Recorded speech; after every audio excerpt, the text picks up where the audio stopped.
দেখুন দাদা, আমি তোমাদের একটা কথা বলি, এটা হচ্ছে লাল পাতা মাছ। এই মাছটা কিন্তু বাংলাদেশ অথবা ইন্ডিয়া, এই মৎস্যজীবীরা এই মাছ ধরার জন্য কিন্তু পাগল। নমস্কার বন্ধুরা, কেমন আছো সবাই? আমি রাজা কাকদ্বীপ নরসিংহ আশ্রমের সামনে থেকে বলছি। আজকে আমার দোকানে এসেছে কাকদ্বীপের জনপ্রিয় ইউটিউবার রাহুল বিশ্বাস। চলুন দাদার সাথে কথা বলে আমার দোকানে এসে কেমন এক্সপিরিয়েন্স হলো দাদা। তো দাদা, আমার দোকানে এসে কেমন লাগলো তোমার? দাদা খুব ভালো লাগলো, খুব ভালো লাগলো। আমি তো বলছি, যে আসছে না সে মিস করছে।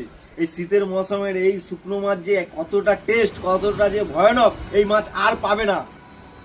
এই মাছ যদি একবার বর্ষাকাল চলে আসে না দাদা, আর পাবেন না। যারা মিস করছেন অতি শীঘ্রই আসেন এই রাজা দাদার দোকানে। দোকানটা হচ্ছে আশ্রমের নিকটবর্তী সাইটে, মাদার টি স্টলের সামনে। আপনারা কাকদ্বীপ থেকে টোটো ভাড়া করে 10 টাকা টোটো ভাড়া করে বলবেন আশ্রমের কাছে যাব, নরসিংহ আশ্রম। ওখানে রাজা দাদার শুকনো মাছের দোকানের কথা বললেই আপনাদের লাভিয়ে দেবে। আর তার থেকে বড় কথা হচ্ছে খুব কম দামে পাবেন, মেডিসিন ছাড়া মাছ পাবেন।